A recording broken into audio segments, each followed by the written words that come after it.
Hello, one and all. Welcome to the Matchbook Horse Racing Podcast. It's our Royal Ascot special. I feel every big meeting deserves the word special to go just before we start the meeting itself, which starts tomorrow. Tuesday kicks off the Royal Ascot action. 5 brilliant days at Ascot, and we've got a stellar team assembled for you to preview all the action. Donn McClean, Sam Turner, and Declan Rix on board to have a look at the first 2 days of the Royal Ascot meeting. So that's what we're doing initially. 4 races each day and the best bets as well. The 4 main races for Tuesday and Wednesday. Our next pod, incidentally, will be at Wednesday at 6 p.m. to preview the final 3 days of Royal Ascot. How is everyone? We all excited about the Royal meeting? I mean, you've got to say yes. If you don't, you're off the pod. Absolutely. Better than Cheltenham, isn't it? I wouldn't go that far now. Either way, are the Irish going to mop up again, Sam? That's the question. Oh, very possibly, Tom. Let's hope not. Let's hope it's more of a level playing field, so to speak, and there's a nice even distribution. I think I'm siding with a couple of the Irish horses. I think they look to have leading chances in some of the races. That goes without saying, given the battalions, and I think we might see 1 or 2 other O'Briens on the score sheet, not just Aidan, with any luck. Interesting. We're not going to mention Jim Bolger because we don't need to, because that's for a very different pod altogether. But interesting stuff this week, and it'll no doubt the debate will roll on at Royal Ascot. Right, look, let's just get stuck into the races. But first of all, I'll give you the details of the offer. The ongoing offer, that is a 0% commission on all sports for 30 days. Now, that means that without paying your usual 2.5% commission, you'll very likely be getting best odds. You're very likely to be getting best odds because it's an exchange anyway. But with 0% commission on all sports, that includes the Euros, which have started up the back end of last week, and the regular previews from the guys are out as we speak. That includes the football, of course, so 0% commission on all sports for 30 days. You must use the bonus code INSIGHTS, and you're most likely to be getting best odds with that. That is the ongoing offer. We will launch straight into the first of the previews. So Tuesday's fantastic. We kick off with a Group 1 contest. We've got the Queen Anne, and there's a horse at the top of the betting. It's going to be very hard to beat. And I'll tell you the price about Palace Pier, 1.44. Not sure anyone's of our team necessarily going to be diving into that, but it'll be very popular, no doubt, in multiples, etc. Order of Australia is 11.0. Lopi Fernandez is 15.0. Top Rank 25. Regal Reality 36. Sabusca 34.0.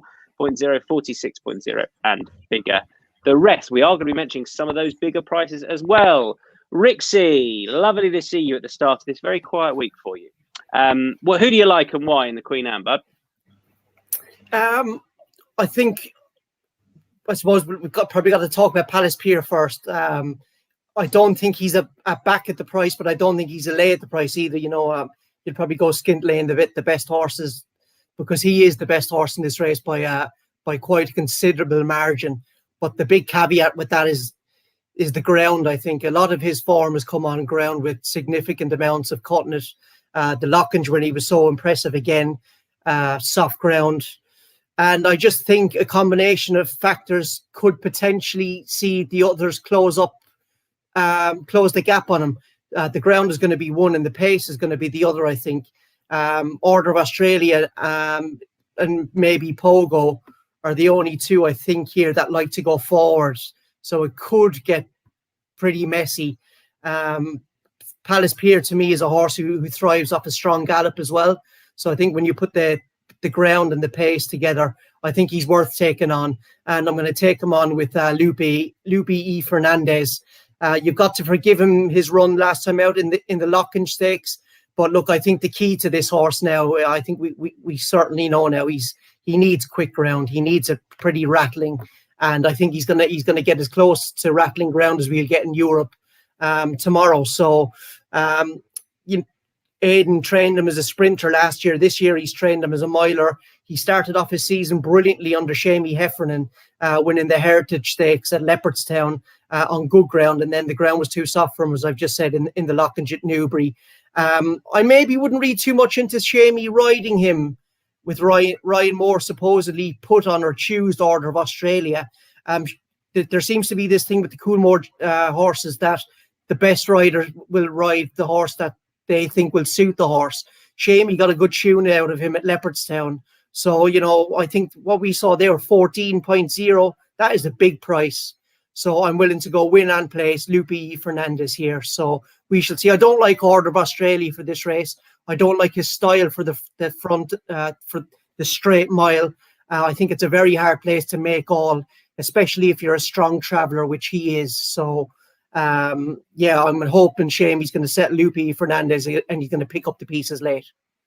Lope Fernandez for you. Sam, I want to come to you next, because did you put up Lope Fernandez for the Lockinge, and why are you looking elsewhere this time? We got the mute clap. Oh no, we've got a muter. Been off for a while, lad. Sorry, bit rusty. Back. Bit rusty. Not like Batash, straight out of the gates and away and gone. Bit rusty here. Yeah, that was an expensive day, Tom, unfortunately. Thanks for reminding me of that. Yeah, didn't seem to go on the ground. I don't think he was possibly in the right place on the track, and I don't think Ryan knocked him about either. The market vibes weren't great for him either, just close to the off. So I think everybody sort of accepted their fate pretty readily there as Palace Pier strode forward and was extremely well backed. I think probably this test will suit him a lot more. And I did actually back him anti-post for this race before the Lockinge in anticipation of a good run. So I've got a ticket for about 2/3 of the price that he's available at now. So he's done me some good favours already this year, old Lope Fernandez. So I do respect his chance, and he could easily bounce back, never rule him out off the back of one bad run. But I can't really oppose Palace Pier. I won't do in the paper, but I will be looking to have reasonable place bets with small win bets on Sabuska, who I do think is capable of putting up extremely good performances in races of this nature when his conditions are provided for him. And that is, i.e., a straight track, a Sheen Murphy, a mile at a good gallop. He's got a good record at Ascot. I think he's 4-1-4-3 on the straight course. He finished half a length behind Palace Pier in that QE2 stakes, albeit Palace Pier, they made the excuses about the ground, John Gosden's team not being in great form, and he ripped a shoe off. But it was still a really good run from Sabuska, so I look to have a bit on him, 33, and bless him as well. God bless him. You know, 2 from 3 on the straight track here, 2 from 2 for Jamie Spencer. The only time he's been beaten was when Asheen Murphy rode him in the Royal Hunt Cup, where he's beat 5 lengths. Got a great record with Spencer on board. They'll hunt him around for a little bit of prize money here. I wouldn't mind seeing him, you know, flash into third late on, or perhaps with our without the favourite markets as well. I think he could run a big race at 40-1. So that's the way I'll approach the race anyway. I can't see any way of betting something at a shorter price to beat the favourite. So I'll then go a couple of decent place bets, hopefully, and some small win bets on those 2 outsiders.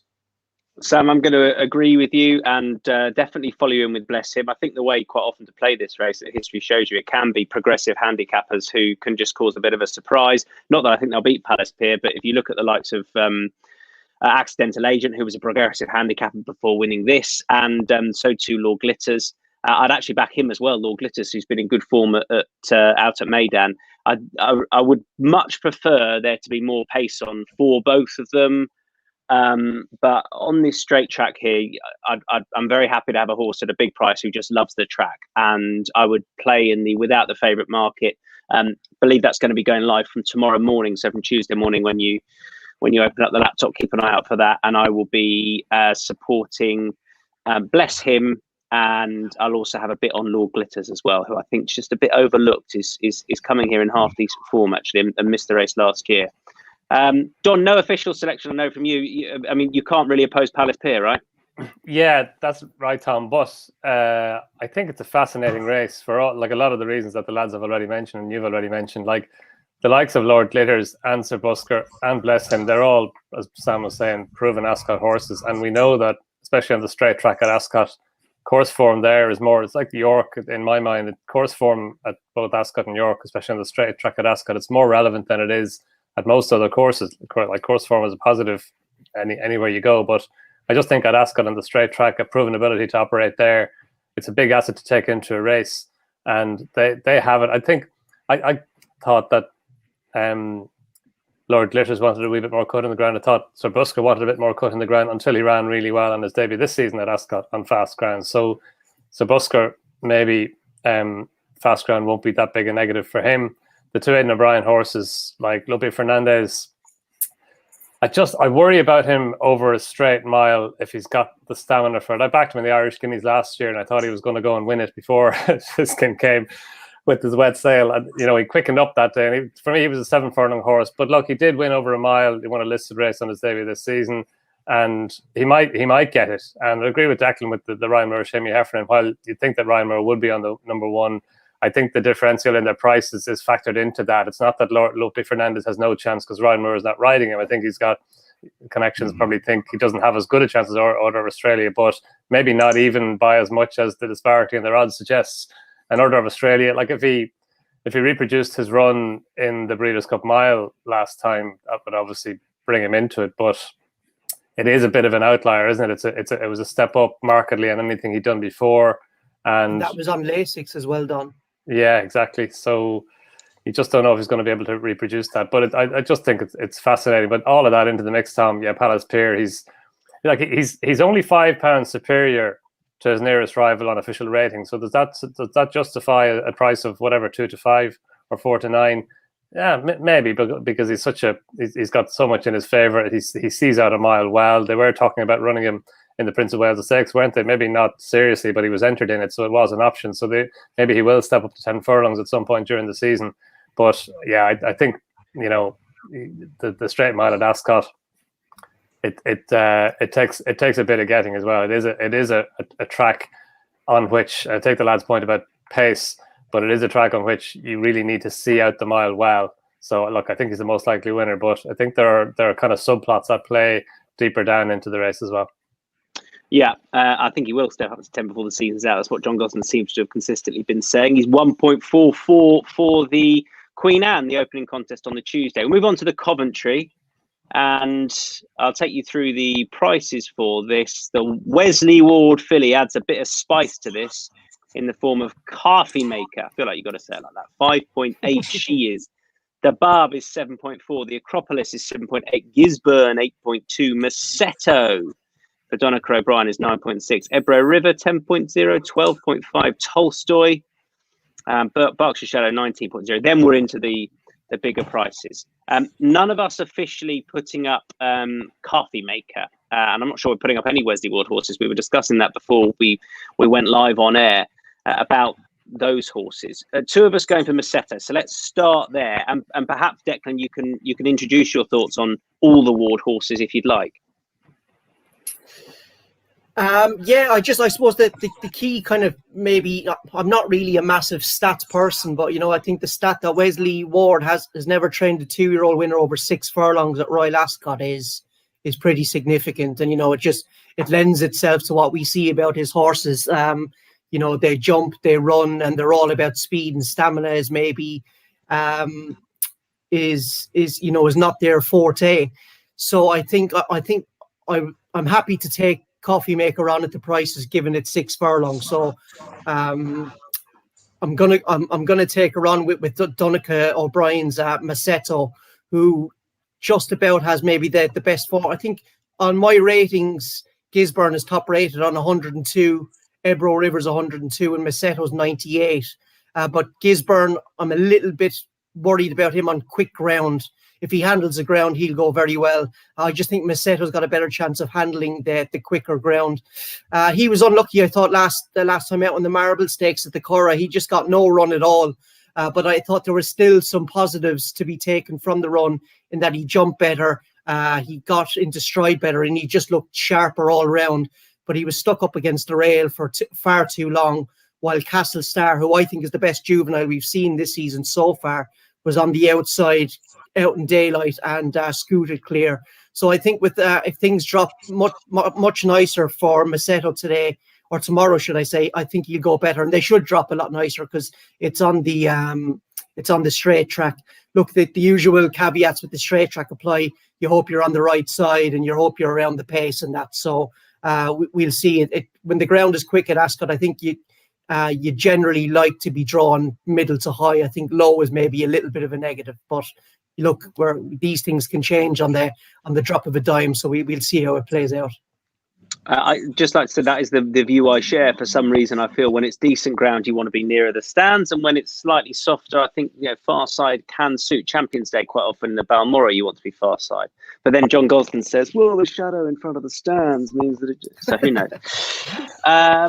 We got another shout from Massetto as well from Donn McClean. Go on. What did you want to add to Rix's thoughts, Dom? Yeah, just a lot of what Declan said, Tom. I thought he was very good on his racecourse debut. He battled on well. He had to do a lot. He missed the break, and he kind of got squeezed out of it a little bit. And he had to come wide and late around the out, kind of towards the near side at Navan, which is not ideal. Celtic Times had the benefit of the far side rail, and I just thought he showed a lot of tenacity and a lot of guts to get up and beat him. And he had Andreas Vesalius, Joseph O'Brien's horse, back and forth, and he's since come out and won well. And he actually could be a contender for the Norfolk Stakes on Thursday, actually, if he makes the trip. But Massetto, then exactly what Declan said last time in the Marble Hill, he was a bit unlucky. I don't think he'd have beaten Castle Star even if he'd had a clear run, but he got to within 2 lengths of me. I thought he did well to get up for second, and he probably would have got closer to Castle Star if he'd had a clearer run through the race. And Castle Star would have been favourite for the Coventry. He was favourite for the Coventry before Fozzie Stag ruled about. I think he's going to run him in the Railway Stakes. He's had a bit of a busy time of late. Castle Star, I think he's run 4 times this season so far. And as Declan said, he's a very, very good horse, and the Railway Stakes are going to give him a bit of a break and bring him back for the Railway Stakes. But for Massetto to get to within 2 lengths of him, given the run that he had through the race, I think it was a big run. And Donegal Ryan's horses they're in really good form. Gavin Ryan's a top class rider, and yeah, I think he's just a wee bit under the radar. I thought he might have been a bigger price than he is, but he might go big because it's such a competitive race. Like you've got Ebra River in there who showed a bit of not temperament, but just a wee bit quirky the way he hung in the National Stakes at Sandown, and that was on soft ground as well. If he could reproduce his soft ground form on better ground, then he'd come into it as well. And the Acropolis is in there as well. I think he was Churchill's first winner or second winner. But no, I think Massetto could be the value of the race. Yeah. You mentioned the Acropolis. I'm going to have a small win and place bet on the Acropolis. I mean, it's not a big shout at all. I find that Coffee Maker makes it a difficult race to. I definitely want to be more against than with. Last 3 years, Wesley Ward's had 2 winners from 27 runners in the UK, and I mean, obviously, I think 26 of those have been at Ascot. But I don't know. I think he's dangerous to support his horses right at the top of the market. I don't think if you do that often enough, I don't think you'll make any money. So whilst you might get this individual one right. What I do think that might happen is she might shake the race, and for that reason, I probably want to be on something that's nearby. Draw 1 stall to her outside is the Acropolis, and I thought the price was fair about this. A son of Churchill for Aidan O'Brien and Ryan Moore, who clearly took a step forward for the debut last time. So it'd be a small stakes on the Acropolis win and place for me. Sam Turner. Yeah, see where you're coming from with the Acropolis. Looks drawn close to the Brazen Speed. Saw out the trip well at Listowel as well. Stepped forward markedly from that first run. Very much on my short list. I'm going to go with the Gosden 2-year-old. Well, one of them, Dabab, who was a 200,000 breeze-up purchase. Certainly looked like he knew his job at Leicester. He might well have been well suited with the position on the track that he found himself down the middle on a decent strip of ground. But I love the way that he made the ground up very quickly. Travelled into the race well, looked very professional, good temperament, no little acceleration either. Lovely change of gear to go and win in a very strong time. And I'm pretty sure that the Gosden team 1 or 2 years ago, I mean, Rixie might tell you because he'll have done all the stats and all the background on it, but I'm pretty sure they won a 2-year-old race off the back of just one maiden win, and they sort of parachuted their horse in quite late to a race. It might have even been just the week before. It was Ardad in the Windsor. Ardad, that's it. So they've obviously got like a breeze-up type horse, so he should be a little bit more professional than your average 2-year-old. But I really like the manner of his performance there, and he'll do for me. If before we wrap up in this race, can I just give a shout to a horse at a price? Please. Just because I think he could be anything. Just with the form working out, Andrew Balding's Berkshire Shadow. I thought he did incredibly well to win at Newbury on debut, given how green and slow away he was. And I just liked how he moved through the race. And then when he got to the front, right near the line, he pricked his ears again. And Gisborne he had behind him that day. and has gone on to frank the form massively. I just think he's maybe one just to keep on side as well at the price. I think he's about 20-1. So yeah, just keep an eye on him as well. If I can have two in the race, you know, Of course you can. it is Royal Ascot after all. 19.0 for your Berkshire Shadow, Rixie. Okay, so there's been a little bit of money for me. I just thought he was interested in one if you wanted one at a bigger price, and he's drawn Stan's side as well. I'm pretty sure when we put it up, he was bigger than that, but DC's obviously just taken the price backstage to the moment you said it, so that's what he likes, isn't it? That's what he does. Yeah. Let's kick on to the next Group 1. Love saying that. Prices for the King's Stand are as follows. Obviously, Batash is right at the top of that betting. And he is, I tell you, 3.35. Sorry, I'm just taking that in. That looks big. Anyway, he's 3.35. Winter Power, 5.6. Extravagant Kid, 8.2. Oxford, 9.4. Liberty Beach, 14.5. And bigger prices, the rest, with Caremora and Maven, 19.0. There we go. We'll come to the bigger prices, but we will get there with a few of these. Right, first of all, Sam Turner. Take it away, because I feel like you might be tipping up, Tash. Yeah, I've been up and down these a few times. I could see that there is a potential boil over here with the crowds back in. Hopefully, it's not going to be Batash. Obviously, he's been unbeaten in his 4 returns to the track after, was it 254, 253, 237 and 230 days. So he's obviously a dish best served fresh. He managed to get the monkey off his back with the Ascot win last year, 12 months ago, admittedly with no crowds. Now, obviously, we've got spectators back in this week. Whether that plays any part in his demeanour down at the start will be open to question, and something that I'll definitely be watching out for before I dream about backing him. His stable and his trainer believes that he's a much mature horse now and that he'll cope with all the prelims and the pomp and ceremony, but we're yet to see that. So that would just be something I'd look out for before I had a play. Certainly when you can get on the exchange, you get on late, and you can still be betting when they're in the stalls, which is ideal. So he's my idea of the winner. I would say Liberty Beach would probably be a solid each-way play against him. She was third in the race last year. She's a year older. She was impressive at Haydock in a fast time, so I could understand people putting up a case for her each way. And the other two that I'd have a look at would be the old rogue Arecibo, who I think could be as big as 51.0. He might be a small win and place play for some people. And I do think there is definitely some improvement still to come from King's Lynn. I don't think we've seen the best of him yet over 5, and a stiff 5. I think that'll suit him ideally. He's stuck on the wing a little bit, so I'd want to see the Coventry and just see whether the standside rail was a good place to be. But he would certainly be one as well that if you weren't interested in betting Batash at a short price, he might be one that would enter into consideration there. So that might be the way I go. I might just sit out Batash at 9-4, 2-1, and back Arecibo and King's Lynn at big prices and hope for a bit of a boil over. But he's my idea of the winner anyway, Batash. So Arecibo 51.0, King's Lynn 26.0, nearly half that of Arecibo. Would you be playing in the without the favourite market, or sorry to put you on the spot? Yeah. Or would you back them win and place with Batash in there?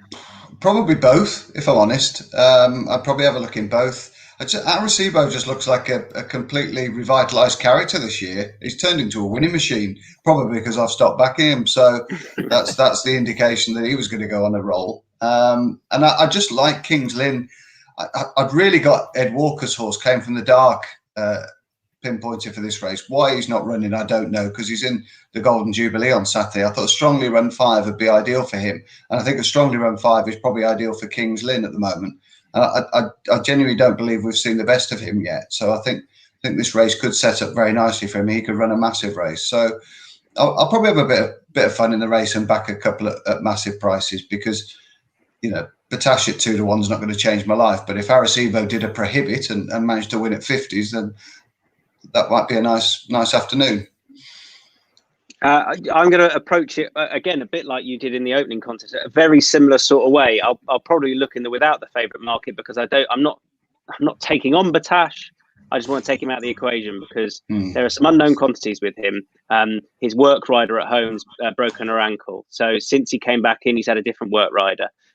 Sorry, not work rider. Dane O'Neill comes in to do the work, but regular everyday rider. Also, Bob, who leads him up, has retired. All these things, crowds back in. You've just stolen my angle for the race, Bob Grace. Bloody hell.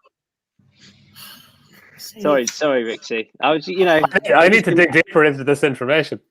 Yeah, exactly. It's going on form. I mean, what use is that? Yeah, they've also changed the carrots he eats to Natura carrots from Waitrose. So anyway, basically, it's all a bit different for Vatash. I don't know. I just want to take him out of the equation. I'm going to back both of Nigel Tinkler's 3-year-olds. You better believe it.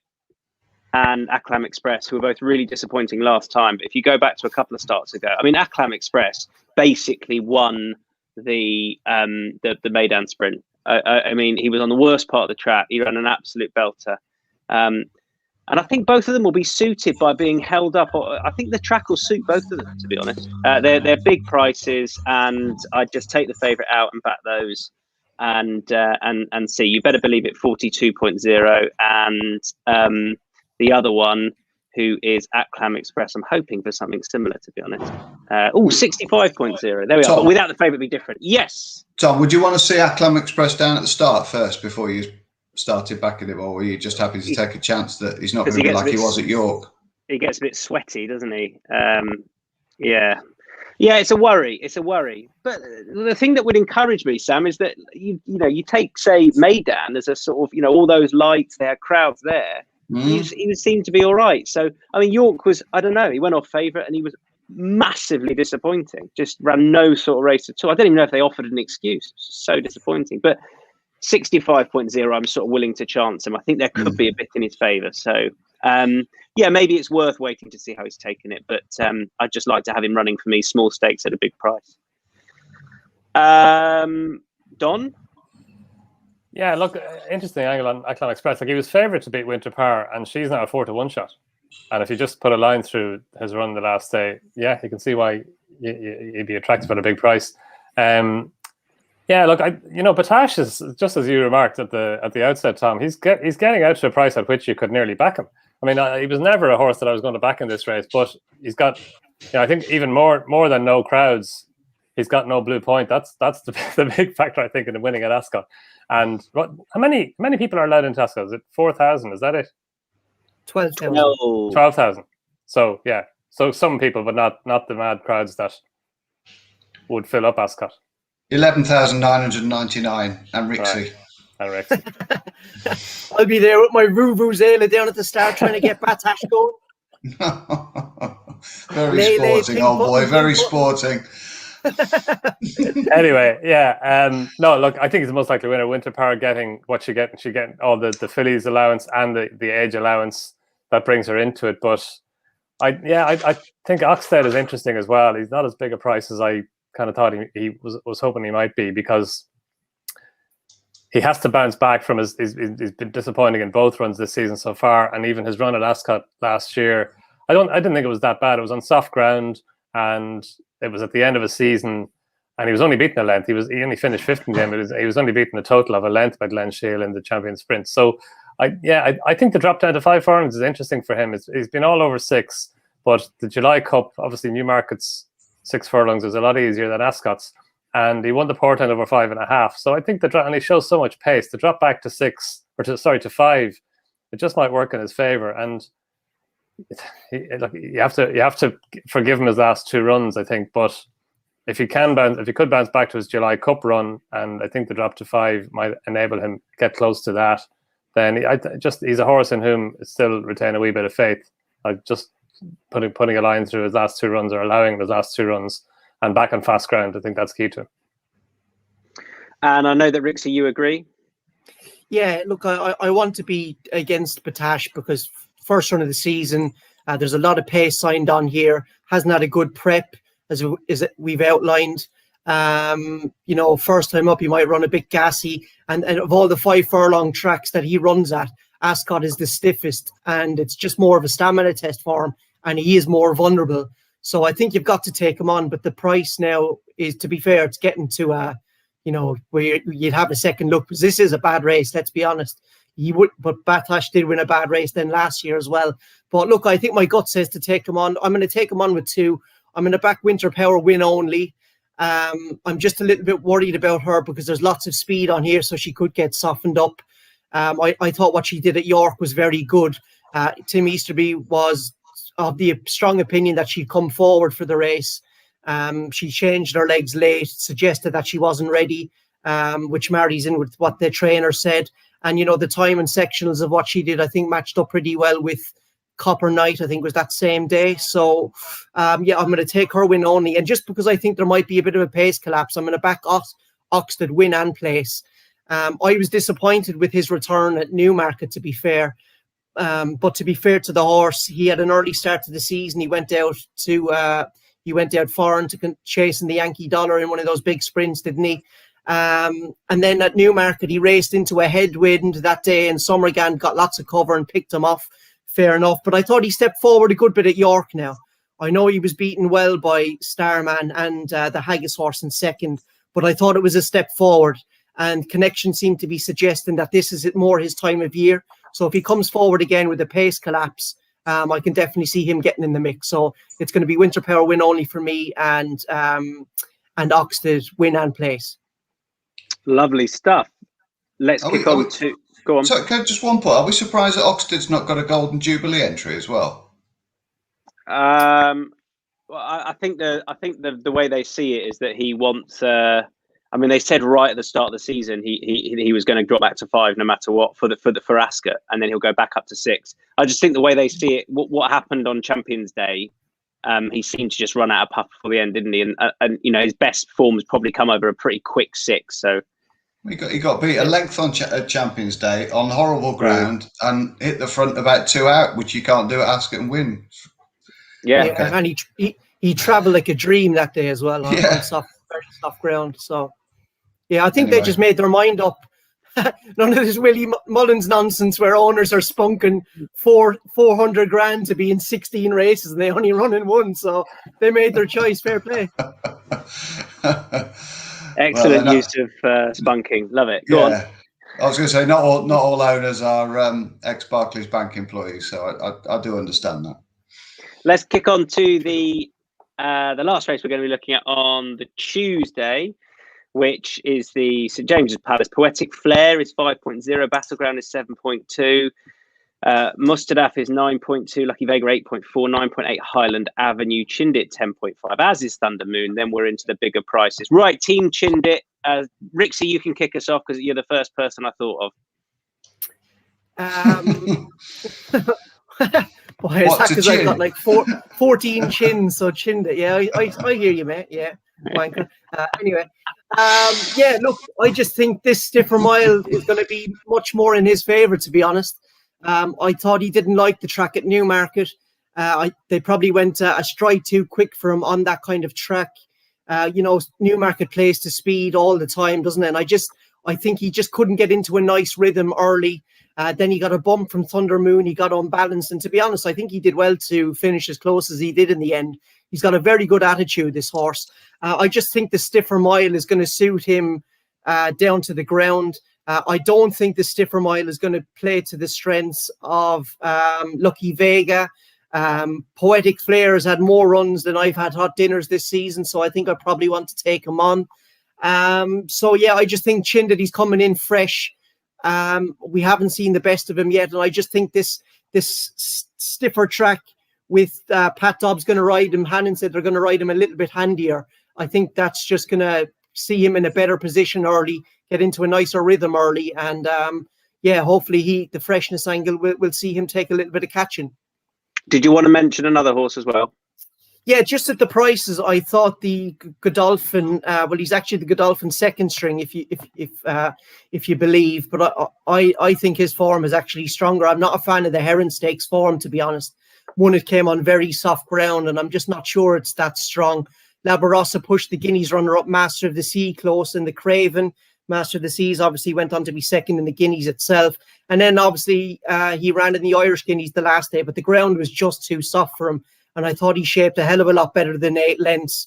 Very much like Lupier Fernandez in the Lockinge. He travelled up very well, but when the button was pushed to quicken, he couldn't do it on the ground. He actually travelled all over Van Gogh that day, and he went on to finish 3rd. So I just think him getting back on some quicker ground is going to suit him. I think he's probably pacier than Chindit. I have Chindit in my mind. I think he could be a 10 furlong horse later in the season. I think he's going to stay well. He's by Wootton Bassett, and his dam is related to Monju, I think, on the other side. So I think, or Motivator, I think, one or the other. So I think he's going to stay a little bit better. So just at the prices, I want to have a pacier horse on side as well, and that's La Barossa for me. Who is 25.0. I shamefully I was most keen on Battleground, and then I saw his price and I just couldn't. I can't. First time tongue tie. A couple of horses raiding today and first time tongue tie. I don't know. I can't find a better. The price is pathetic. I know. Sam Turner, Chindit. Yeah. For a lot of the reasons Declan's outlined, and also the fact that he'd be fresher than most as well. He's been off for 45 days since that Newmarket performance. He obviously wasn't suited by the side of the track that he was on. I thought he shaped with a fair bit of promise that day, considering everything else was over the far side and he was left in isolation. I like the fact he's fresh. I like the fact that he's won at Ascot, albeit on the straight course over 7. But at least he's handled a certain part of the terrain that he's going to encounter again. And I just think the fact that he's been trained specifically for this one race, other than Poetic Flare, who's been busier than England's opening batsman in the last week. He's been to every party going, hasn't he? Albeit, performed with great credit at those parties. Lucky Vega, I could see, because I'm not convinced that this will turn into an absolute staying contest over a mile. I think sometimes on the round track they can dawdle a little bit, then quicken off the bend. And I do think Chindit's got some acceleration. I don't think that's a problem for him. Obviously, won't be a problem for Lucky Vega either. The one box would be the worry for me with Mostadef. I don't like being down on the rail on the round track at Ascot, really, particularly unless they race off that rail and go down the middle or over on the far side, down the back straight. Just think you can get chopped back there. It can be just a horrible position to be in if everything bounces out on your outside and comes across you. It's just a deadly position, that. So that will put me off him a bit. So yeah, I'm just happy to go with Chindit. He's a lightly raced horse, got a bit of Ascot form, albeit on the straight track. Looks as though he's been trained for the race, and he's a very fair price. I think he's the same price as Thunder Moon, which I can't quite work out why that would be, given Thunder Moon hasn't grown an inch apparently from 2 to 3. And I think Chindit, big powerful horse who's going to get better as the season wears on. Don, what would you like to add? It's all there. Funny. I would be like, I think Chindit is the value of the race. I'd be stronger on him if this race was on the straight track. And I agree with Sam and Lucky Vega. I think, like, at the start of the season, he was running in the Guineas. I was sure he'd get found out for stamina in the Guineas, and he dropped back down to 7 furlongs or maybe even 6. But I think the way he finished off the Guineas, if you look at the race again, like, he really was strong going to the line. And I think on the round track at Ascot, he's got a good chance of seeing it out, and he could outrun his odds as well. I think he's a wee bit of a forgotten horse, whereas Chindit isn't. I just think he's been overpriced a bit. On the Heron form, even though Mostadef is a shorter price than Highland Avenue, I think Highland Avenue might reverse placings with him, because he raced towards the far side at Sandown in the Heron Stakes, and the other 2 horses who raced over there with him, Nando Parado was one of them. They both faded out of it. I thought he did well to keep on as well as he did to get to within a half a length of Mostadef. So I think he might reverse placings with him, and he's drawn 12, Mostadef's drawn 1, so they're at opposite ends of the field. And yeah, look, the Poetic Flare, I just think he's tough. I think he's the right favourite, Tom. I think he's the one they have to beat. His Guineas form, his Irish Guineas form is top notch. Himself and McSweeney pulled nicely clear of the rest of them, albeit that was on softer ground, but we know that he handles fast ground as well. He's obviously won the Newmarket Guineas on fast ground, so I wouldn't worry about the busy time he has from Jim Bulger's yard. They're tough, and he's very tough, so I wouldn't worry about him. Battleground has to bounce back from his only run at 3, a disappointing run, and Thunder Moon likewise, so they have something to prove, I think.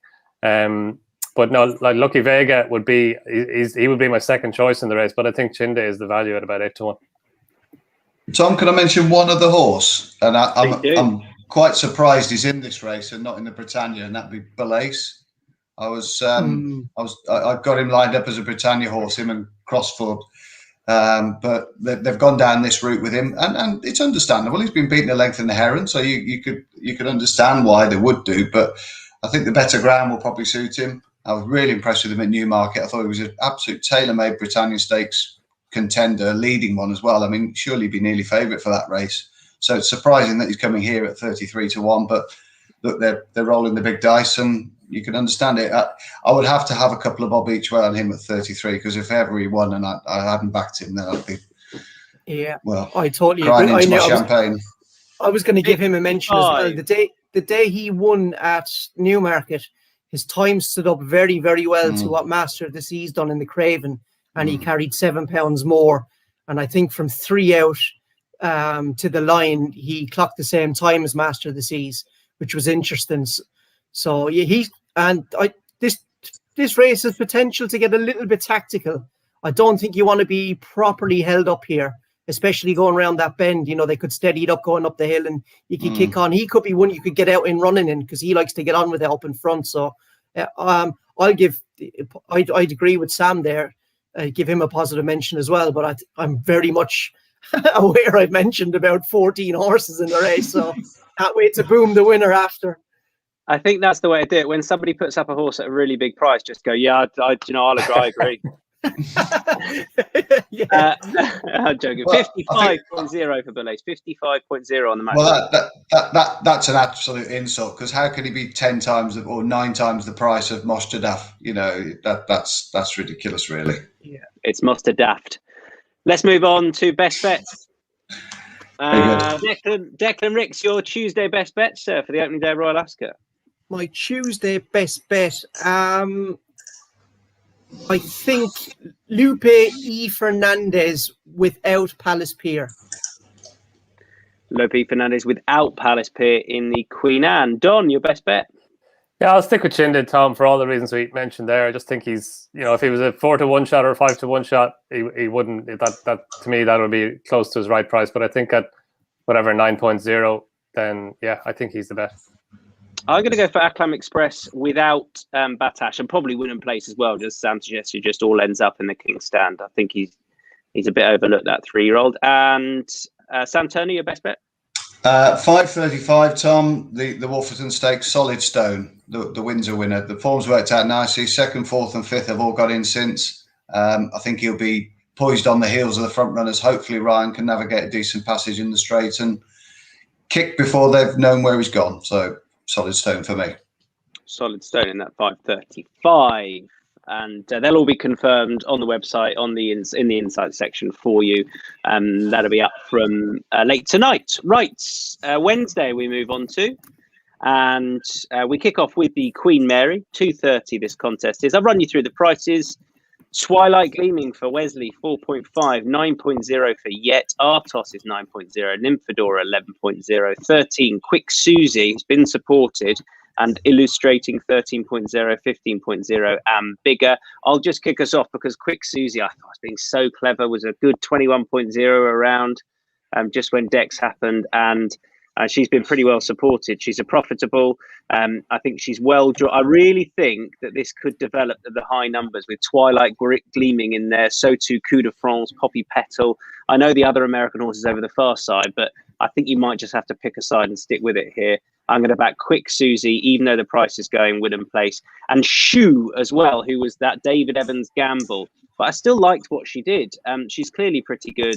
And I thought she was a bit overlooked. She is a big old price, Shoe, 41.0 around for her. So again, it would be very much Win and Place, small stakes. I just think you might want to be high numbers because that's where the majority of the standout pace is for me.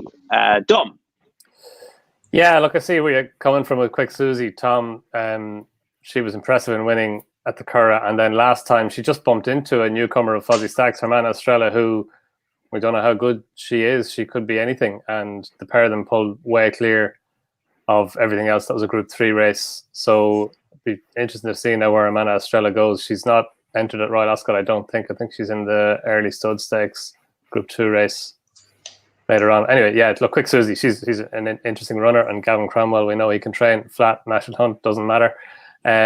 Yet is interesting in there as well. Aidan O'Brien's filly. I thought she battled on well to win at Dundalk last time, and her dam's a half sister to Giant's Causeway. So she's not surprising really that she's a good battler.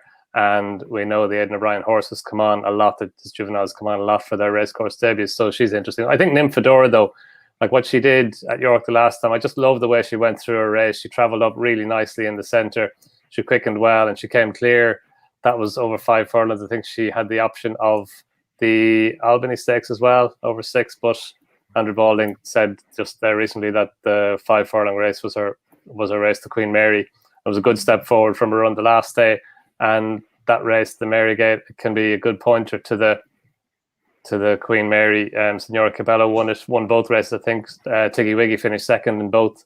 So she's going to have to step forward. But whatever wins this is going to have to step forward from what they've done so far. But I loved her attitude, Tom, through the race at York. I think the stiffer 5 furlongs will suit her well. And yeah, I think she's a reasonable price as well, around 9.0. Nymphadora is you get 11.0. Yeah, like that. Match with Nymphadora currently. Rixie, who do you like? Look, I just Wesley Ward. I've got to respect him over 5 furlongs. What he's been doing in kind of similar races, and the ground's going to be quick for his filly. But I don't want to back her at about 7-2 for all that she done well. So I'm going to take her out of the equation. And have a couple of bets win only without her, if that's all right by you guys. I really liked what Carol Burke's filly Illustrating did at Catterick on the 4th of June. She was getting £4 off the runner-up Instinction, but I thought, considering Instinction had 2 runs on her, to pick her up and beat her as well as she did, I thought was very impressive. Instinction on her run before that was 5th in the Marygate, the listed race that Nymphadora won at York. She ran very well. And Brian Smart's filly, she's a rapid filly, travels for fun, and she definitely ran her race the day Illustrating beat her. But I just thought Illustrating, she just looked to have a serious amount of class. She looked so professional. She had no problem going the strong gallop. She got caught up in traffic among horses, which I like. She didn't shy away from it. Some horses, they can back out when that happens. It didn't seem to faze her at all. And then I love how she went through the gears, made up her ground. She won very readily. And then just at the end, she pricked her ears. She's by showcasing out of Maid's Causeway, who was a Group 1 winner. I think she actually won the Maid's Causeway. Did she win the Coronation Stakes a few years ago? I think so, yeah. Yeah, so for the life of me, I don't know I'm not sure how much they paid for her, but they've done well to get her on the team. So I'll put her up as 1. And then the other one was actually Donegal O'Brien's Ornoco River. I think Don gave yet a good shout there. She comes from the same race as her, but I just thought Ornoco River, I thought she shaped like the best horse against Yet. I thought she travelled all over her. She looked just a sharper filly to me, and she was also wider than her in parts. But to be fair to Yet, as Don touched on, she battled on very well and just nutted her late. So I thought those two, Ornoco River and Illustrating, without the Wesley Ward filly, I thought those were the 2 bets to have. I know it's a little bit, I'm a little bit of a chicken shit, not betting straight, but look, you've just got to take your medicine sometimes with these Ward horses. And if you finish second to them and you haven't backed them without, it's quite frustrating. So I'll take my medicine. And that brings us nicely to your selection, Sam. Yeah, I'm going to go for a split stakes approach. And the boys have mentioned both of those 2 horses, Yet and Orinoco River, both out of that minor event at Dundalk. It didn't look anything special at the time, but the time itself was pretty respectable, considering it was a small runner affair. 2 of them pulled well clear. There were 6 or 7 lengths clear of the third. Don't think there's been a winner come out of the race yet, which is a little bit of a negative. But I was quite taken with Yet. I thought she was a big, powerful filly, and she really knew her job well. She knuckled down, as opposed to the second horse, Orinoco River, who, as Declan said, travelled like the best horse in the race, got to the front, and then just sort of lost concentration, was worried out of it close home. So I think both of them emerged from the race with a fair bit of credit. I think the stiff 5 will really suit Yet. And I think Orinoco River looks as though she's all pace. and she could get a nice toe into the race. She could be dangerous late on. I think they're 9.0, 17.0, the two. One's drawn one side, one's drawn the other, so at least you've got a little bit of that covered. You've got the same form line, and they're both war fronts as well, so that's got to be good for Ascot purposes. So I can see a bit of an upside in punting those two against the Ward filly. And you gave those prices and illustrating instantly 13.0. Just we to move say on. With that, Go on. With another, and I've only seen one bookmaker priced up without Wesley Ward filly, and the two horses that I mentioned, Ornoco River and Illustrating, are both 10-1 there. So that's just a guide. I'm more than happy to play at those kind of prices. Mm. Yeah, gives you a guide as to where they might be without the Ward filly in there. We're going to skip a race and move on to the fillies contest, the Duke of Cambridge Stakes. And Lady Bowthorpe is the filly that heads this betting currently. 3.0, 5.5 for Queen Power. Then we do get into some slightly bigger prices. Double or Bubble, 13.0. Then Onassis and Lavender's Blue and Champers Elise, 15.0, 17.0, and bigger the rest. It's another race that I can't get involved in just yet. I'm very positive about Lady Bowthorpe. Come on, Tom. This is Royal Ascot, man. You've got to get involved in every single race and do your brains. I can't. I will have a bet at some point. I'm just right where I am now. I can't. I want to be with Lady Bowthorpe. Something's stopping me. I just think she might have been a bit flattered by last time. I thought she might be a bigger price than she is. I don't know. Sam Turner, you're sighing as well. Declan Rix endorsing responsible gambling. Get involved. Instead of it's either mind your bets or do your brains. That's it. Full duck or no dinner, lads. I'll keep this short and sweet, a bit like an England opening batsman. Lady Bowthorpe for me. She's got a great turn of foot. I think she'll get a good draft into the race, courtesy of Forat and Parents' Prayer. Those two will probably bowl along in front.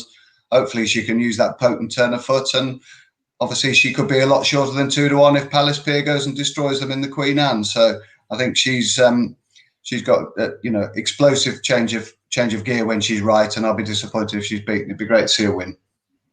Don, what do you want to add to Lady Bowthorpe? Nothing majorly, Tom. Look, again, like the lads, it's hard to be against her, really. Like, she took a big step forward in the Dahlia Stakes and then stepped forward again last time in the Lockinge. It was her career best. A repeat of that run would probably be good enough to win it, and win it pretty well. I'm interested to see Champers Elise again. Like, she just hasn't rediscovered last season's form. She was so good in the Matron Stakes, Johnny Murtagh's first Group 1 winner, obviously. She's now with Terry Yoshida, and her two runs, like her first run this year was in the Italian Stakes over 7 furlongs on soft ground. You can allow her that, but you probably would have wanted her to step forward from that over a mile last time, albeit on soft ground. And she does have form on soft ground, so it shouldn't really have been the ground that beat her. And maybe it was just too holding and too testing for her at the Curragh. So I'm happy to give her another chance and see how she gets on. And she is, if she went out to a big enough price now, she could be a bet, because if she rediscovered her form, like she was so progressive last year, she was so good, and her Matron Stakes win was really good. There was a really fast pace that day, and she finished off strongly down the outside under Colin Keane. Ben Cohen takes the ride now on Wednesday, and Ben Cohen's very, very good rider. He's Johnny Murtagh's first rider now, young rider, but very, very good. So it's a big, big day for him. But yeah, she could run really well if she came back to that her Leopardstown form from last year. And Rixie, please, I'd love it if you didn't have a bet in this. I'm pretty sweet on a couple of fillies at prices here. I think it's definitely worth mentioning that Champers Elise has to carry a Group 1 penalty, so she's got to give away £5 to some of these fillies. And both Lady Bowthorpe and Queen Power have got £3 penalties as well. So I think they're going to have to be at the top of their game to win a race of this nature with giving away weight. And it's also worth pointing out, I know Lady Bowthorpe won on seasonal debut at Newmarket on pretty quick ground, but she took a huge step forward last time in the Lockinge, and that was on pretty soft ground. So now she gets back onto quick ground again. That just could bring her closer to the field again, rather closer than the market suggests. I'm more than happy to take on those fillies at the top of the market. And the two I'm gonna put up, One is Agincourt, who was second in this race last year to Nazif. She, on my ratings last year, before she ran to 98, and then she improved 10 pounds to run 108 in this race last year. Her seasonal debut this year at Goodwood, she again ran to 98 for me. So I'm hoping it's going to be the same again. If she runs to 108, if she runs to 108, Lady Bowthorpe giving away £3 is going to have to run to about 112 to win. Queen Power similar, and same with Champs-Élysées. I'm just not sure if Agincourt brings her best form, they can give away that weight. Look, they might do, but you've got fillies that are 3 to 1 at the head of the market, and this filly is about 16 to 1. So I'm pretty keen on Agincourt each way. And the other one, I wasn't expecting her to run, but given she's in, I think it's interesting, is Parents' Prayer of Archie Watson's. She hasn't kind of got the straight track form that Agincourt has here at Ascot. But I just think on ability, again, she given the weight that she's going to receive on the back of her good performance at Epsom in the Prince Elizabeth Stakes, I just thought she was interested. So I'm more than happy to have those two horses on side. But I think definitely Agincourt at the prices, I'm pretty keen on her each way. I think, she at the prices, she's probably leaning towards a 2 points win in place bet for me in this race. At 17.0, as is Parents' Prayer, taking on those towards the top of the market with bigger prices. We move on to the feature on the Wednesday, the Prince of Wales' Stakes, and this happens at 4:20, and the betting is as follows.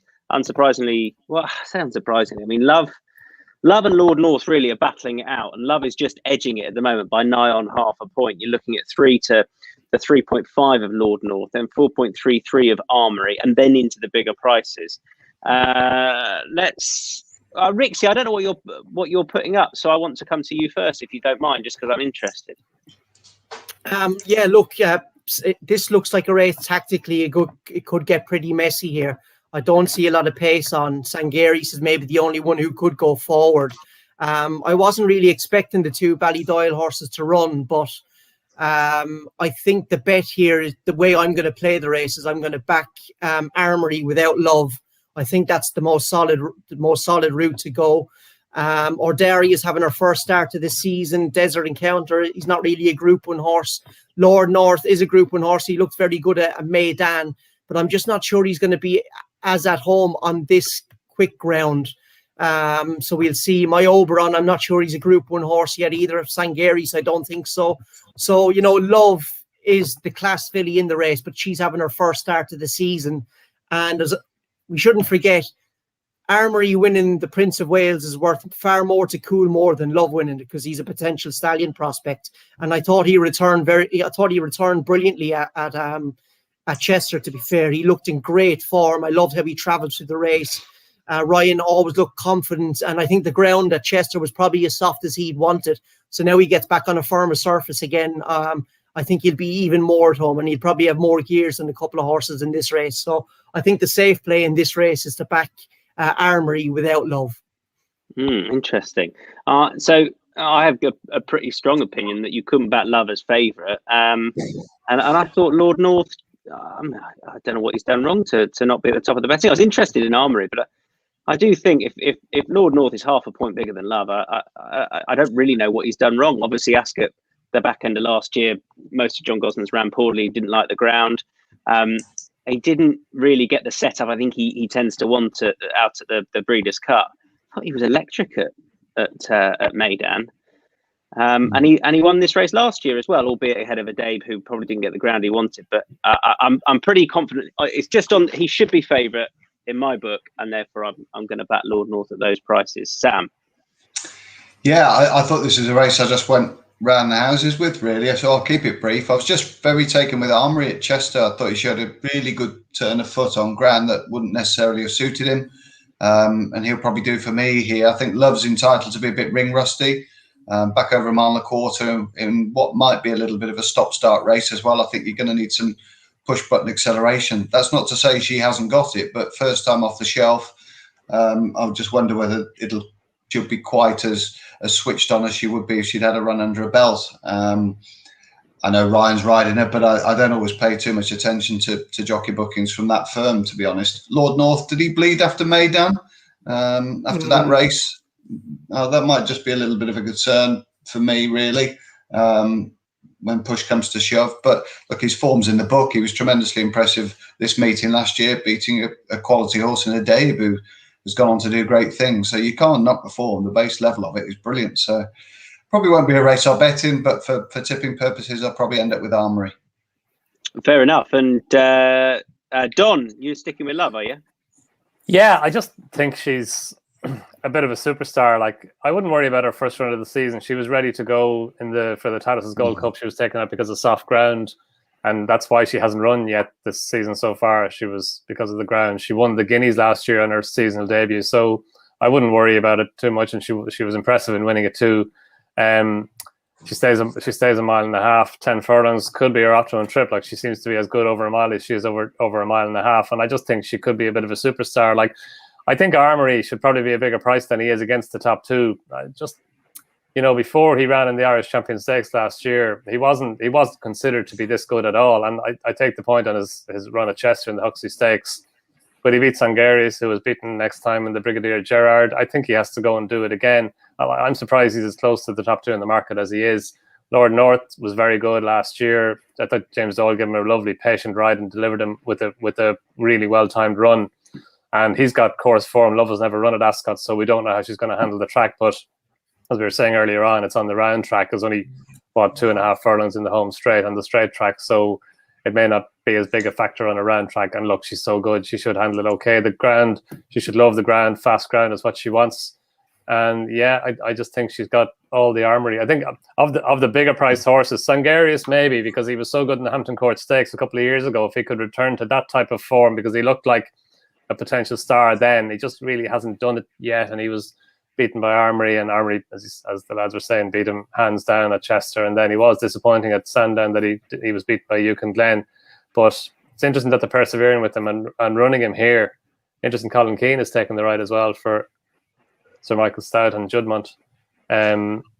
So that's an interesting dimension. I think he could outrun his odds back at Ascot, but no, I think Love is the most likely winner. I thought she was a bigger price than Lord North, which I thought was wrong, but even as favourite, I think she's the right favourite. And Giles agrees on a bigger price with My Oberon, says the possible surprise package. That's Giles Dexter. Thanks, Giles. You're the first time cheap pieces on for My Oberon. It ran well in France last time. Let's kick on to the Royal Hunt Cup. Inside the Prince of Wales. Who cares, really, when you've got the Royal Hunt Cup? That's the race we're most keen on. This is the one we want to find the winner of. And I'm just going to wait to see what you put up before giving you the prices, because I could read out 20 prices and not come to the horses that we want to back. So, Don, I'll come straight back to you. Who do you want to back in the Royal Hunt Cup? The favourite. I'll give you the prices. 67 runners in the race. So you want to back the favourite? Yeah. Finest stand is 8.0, Don. 8.0. 8.0. That's short enough now. But anyway, yeah. No, look, I just think he could be a seriously well-handicapped horse. He's got so much in his favour. His run at Nottingham was very good when he split Astro King and Nugget. Nugget was they both enhanced the form in the Thirsk Hunt Cup next time. Nugget was probably a bit unlucky. He's only £5 higher now than he was then, and since then he beat Chalier at Haydock, and the form book says he only beat Chalier by a short header ahead. But I thought he did really, really well to beat Chalier that day. The Chalier set a sedate pace. Danny Tudhope gave him a super ride from the front. He got an easy lead. He stacked them up. He quickened, and Finest Sound looked a little bit flat-footed whenever Andrea Etzeni asked him to go, but he picked up really well. Just got up and beat Chalier, and the handicapper gave him £3 for that. He's up to 99. Yeah, I think he could be a way higher rated horse than that. He finished second in the Britannia handicap last year, proven that he can handle Ascot, albeit on softer ground than the ground he's going to encounter. But we know he goes on fast ground as well. It was fast ground when he won the last time when he beat Chalier. It was fast ground at Nottingham as well when he split Astro King and Nugget. And yeah, he just looks like a horse who could have been, have had this race in mind for quite some time, possibly since the Britannia last year when he went so well at the track. So yeah, I just think he's got an awful lot in his favour, and I think whatever 8.0, 9.0 is fair enough about him. Yeah, finest Sam for yourself, Don. And Sam Turner? Yeah, probably have a couple of plays in the race. Hakiki, the Lincoln winner. I didn't think he got the best of rides from Jim last time, but it was in a small field race. The race itself worked out okay, with though This Is Us winning it. I just think he's a quality animal when he's right, and I think a return to a strong pace, big field. We saw in the Lincoln the way that he took off between the 2 and the 1 pole.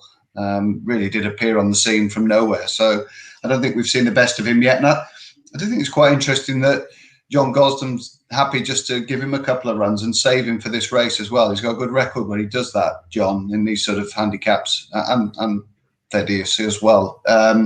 So it's Fakiki for me, drawn high, 21. I think that'll be okay. I think he's got a bit of pace around him. I'll probably back Grove Ferry as well, horse that won that Chester handicap that's worked out so well. I'm not convinced that the stiff mile really plays to his strengths just yet. He sort of got to the front in a couple of similar handicaps or lesser quality handicaps last year and didn't quite see it out. But I just wonder, now he's a bit older, if he's given a bit more of a patient ride, he could make his presence felt as well for Andrew Balding. I was taken with him at Chester. The race has worked out really well, thrown up any number of winners, and I think he's sort of 17.0. There might be a bit of 21.0 around as well for him. So with a bit of Ascot form and coming into that race off the back of a good Chester run, I'll probably split stakes with him and a Hakiki.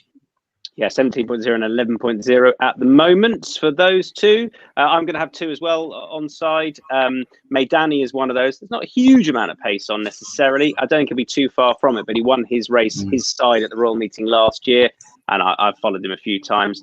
And I'll also have a little bit on Astro King, who I thought was a touch unlucky in the Thirst Hunt Cup. He may well emerge as the best horse from it, and I think this track will suit that little bit better. Declan. Yeah, I'm with you on Maidani. I'm going to stick two against the field as well, and he'll be one. I just loved his return at Newmarket in a good handicap, won by Bell Rock. He just looked in great order to me. He travelled well. He looked to be moving very well. He was probably travelling a little bit too well, and he got tired late. But he just looks like the type who could really be suited to one of these kind of cavalry charges. The only thing, like, he tends to go forward and hit the lids well, and I'm not sure those kind of front running horses, they can be sitting ducks on this straight course. So if Dane O'Neill can maybe just tuck him in somewhere in behind the pace, get a bit of cover, I think that will do him the world of good. And the other is, he's a bit of a perennial horse in these kind of big fields handicaps, is Matthew Flinders. The Ed Walker team have been in good order all season. Oisin Murphy's going to ride him. I just thought things didn't pan out well for him the last day at York. He was drawn on the wrong side, probably didn't get the cover that he needs. But he returned in a good handicap at Newbury in the Spring Cup behind Nugget and Danya. And he's still lightly raced, this horse. So he looks like he's a strong traveller. Looks like one that could adapt to this kind of race. So I'll have two against the field, Maidani and Matthew Flinders, please. 21.0 for Maidani and Matthew Flinders 17.0. We move on to best bets for the Wednesday. Start with you, Don. Your best bet on Wednesday. Yeah, I think I'll stick with Finest Sound, Tom, because for all the reasons I mentioned there, like, he's only run 9 times as well, so he's a horse I think he could be rated well into the hundreds. And just looking this morning, he's got 9 stone. The weight span between 9 stone and 9 stone 5 has produced the last 7 winners, and they're only It's a fairly well defined rate span. There are 12 horses in that weight span in the race this year, but I think between 9-1 and 9-5 were 6 of the 7. There are only 6 horses between that band. So it's a pretty well defined weight band. But I think he's got the ideal mix of course form, experience, potential for progression, probably being targeted at the race. And look, I know he's favourite, but I think at 7 or 8 to 1, that's fair. Yeah. Finest Sound for the best bet in the easiest race of the day at Seoul. Sam? Yeah, the Windsor Castle for me, Tom. Armour, number 5 on the card. He's drawn 4, so I'd have to watch how the draw panned out, really. But I was quite taken with him at Doncaster. He beat El Caballo, who's come out and won since. I think the third's one as well, KO Shark. So the form's working out really well for quite a minor race up at Doncaster. The time was pretty honest as well, very genuine time. So he's obviously put aside for this meeting, given his connections and the fact that Richard Hannon does quite well in this race. So yeah, I'll take Armour each way in the 535. Armour in the Windsor Castle. Rick's your best bet? Best value bet, I think, is definitely Agincourt in the Duke of Cambridge Stakes. I think winning place on her, but maybe the smart move as well is to play her in the Without Lady Beauthorpe market as well. So those are probably the two best bets for me on the second day. And I'm going to go for Maid Danny also in the Hunt Cup, taking Donn on in the big field handicap. Maid Danny for me at 21.0. There we go. We're done. Don't forget to join us on Wednesday at 6 o'clock. There you go. Simple as that for the preview of days 3, 4 and 5 of the Royal Meeting. Thanks for joining us for these previews of the first couple of days. Keep in touch with all the Euro 2020 videos we're putting out as well, because that is rolling on. The guys are no doubt in great form, and we will see you on Wednesday. Best of luck at Royal Ascot. Bye-bye.